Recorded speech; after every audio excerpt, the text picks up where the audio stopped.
Shabbat Shalom. My name is Jeanie, for anybody who doesn't know or doesn't remember. And if you don't remember, that's fine. When I first agreed to do this, I was given a Torah portion in November, and I looked at it and I was so enthused about it because it seemed like the message just came immediately. It was so easy, and I loved it.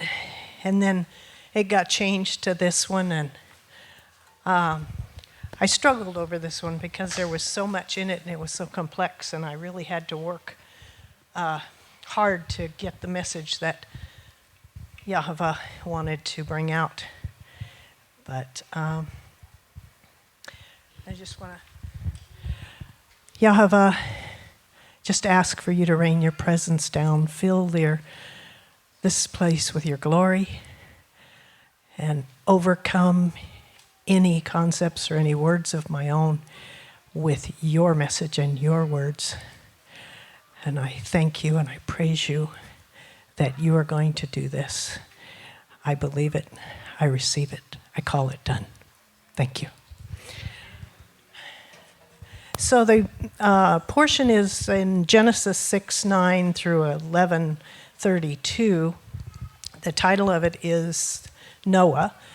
And the Haftorah is in Isaiah 54 through 55:5. And then the Brit Hadashah is in Luke 17:20 through 27. And the generations of Noah says the earth was corrupt and filled with violence.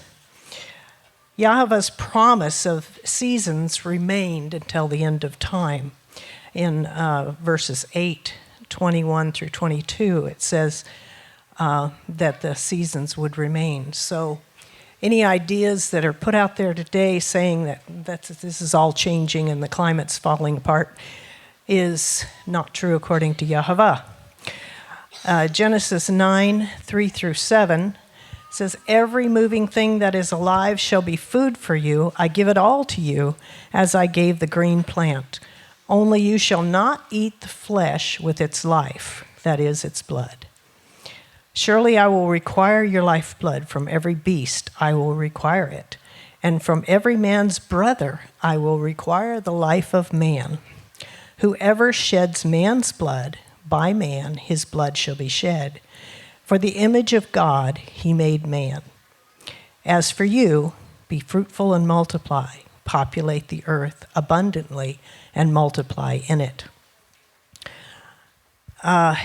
Every moving thing that is alive sounds pretty inclusive, doesn't it?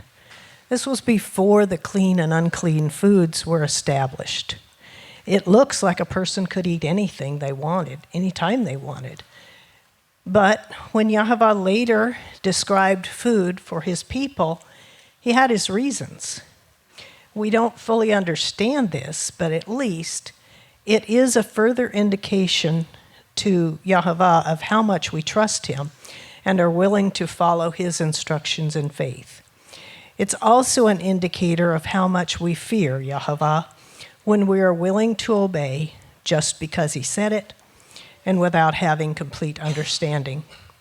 Today, it's very difficult to find meat that has been butchered cleanly and the blood drained from it. Each of us is responsible to seek Yahweh's will and instructions in this area to respect the holy blood of the animal that we may eat. The discussion about the blood shows us how important and holy the blood is to Yahweh. It's not just Yeshua's blood, but also our blood and the blood of all the animals. The life is in the blood. This shows us how precious life is to Yahweh. When Cain killed Abel, Abel's blood called out to Yahweh from the ground. Yahweh knows where every body is buried that has been killed in secret, and the killer thinks that he or she has gotten away with it.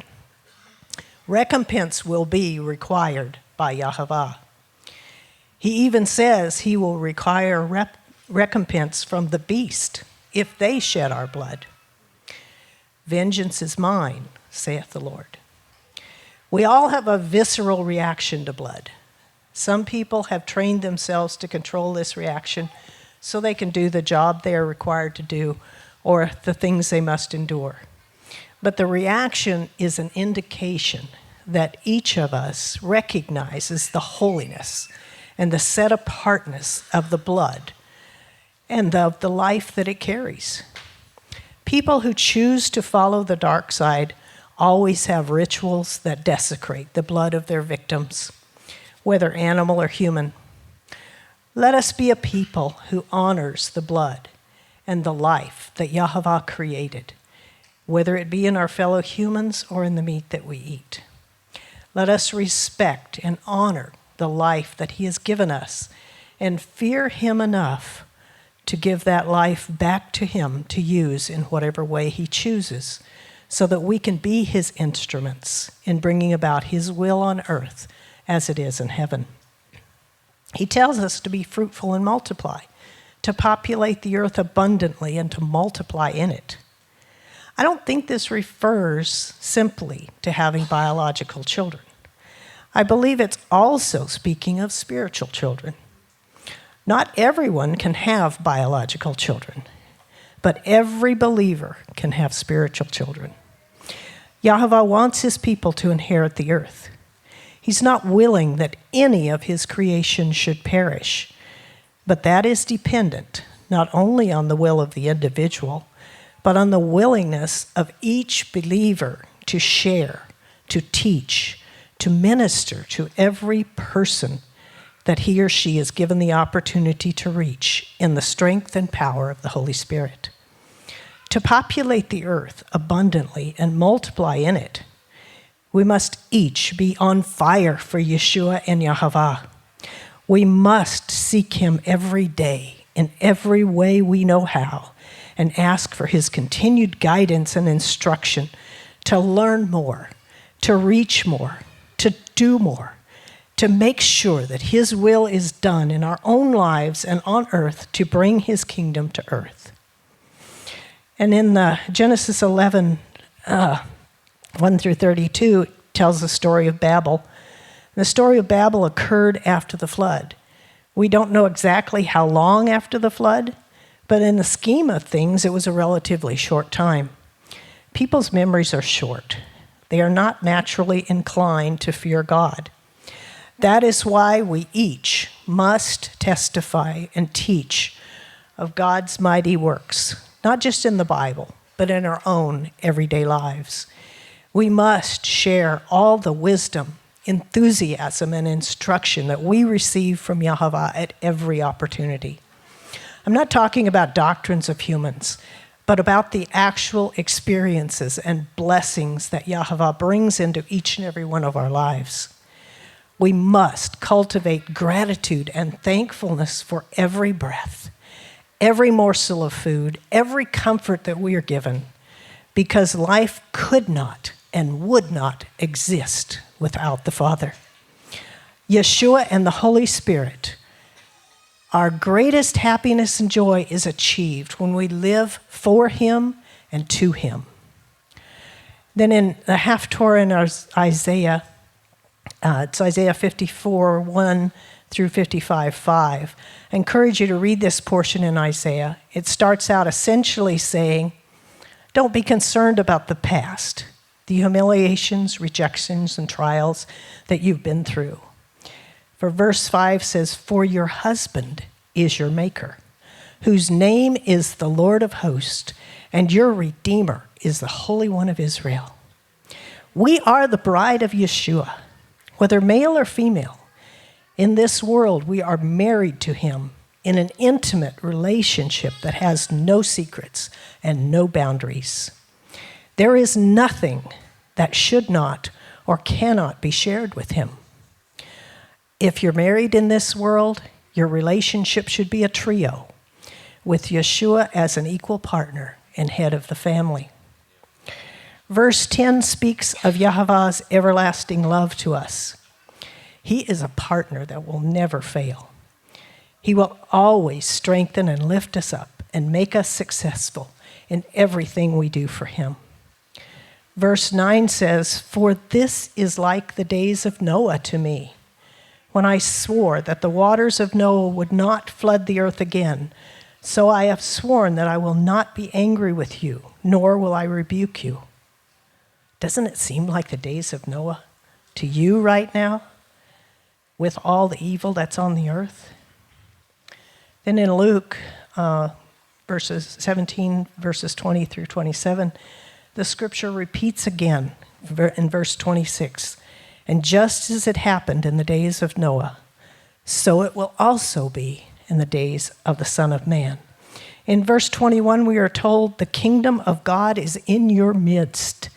And in verse 24, for just like the lightning, when it flashes out of one part of the sky, so will the Son of Man be in his day. Too many believers are looking for Yeshua to come and rescue them out of the evil that surrounds them and take them away to a heavenly bliss.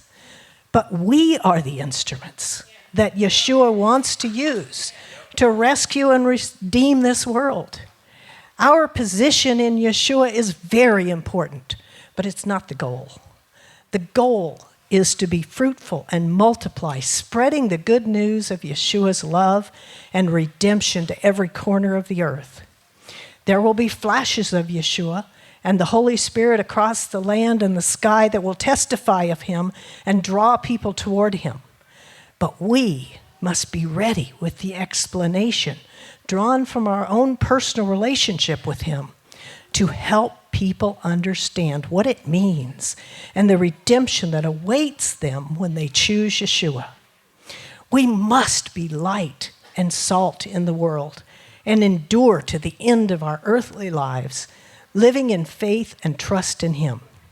Yes, there is coming a time, and I believe it's very soon, that his Spirit will be poured out on all flesh, and Yahweh's glory, his presence, will cover all of the earth.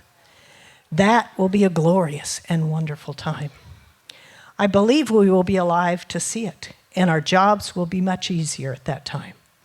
But our mission, our purpose for being created will not change.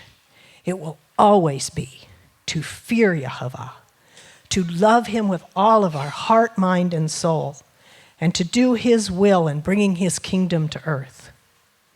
All three of these passages bring out the statement that it was as it was in the days of Noah.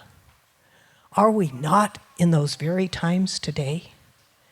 Can you and I be faithful as Noah was and follow Yahweh's instructions fully and completely without explanation or understanding of the specific reasons so that we can save our world and bring Yahweh's kingdom to earth? If you remember, Noah spent approximately 120 years building the ark or planning the ark, and it was because Yahweh instructed him to do it. That was about 12% of his lifetime.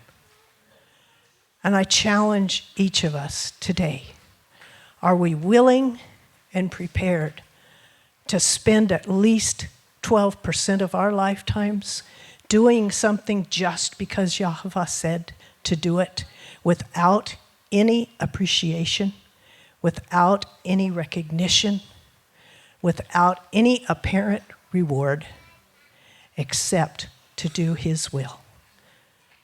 I encourage myself and everyone else to get to that place.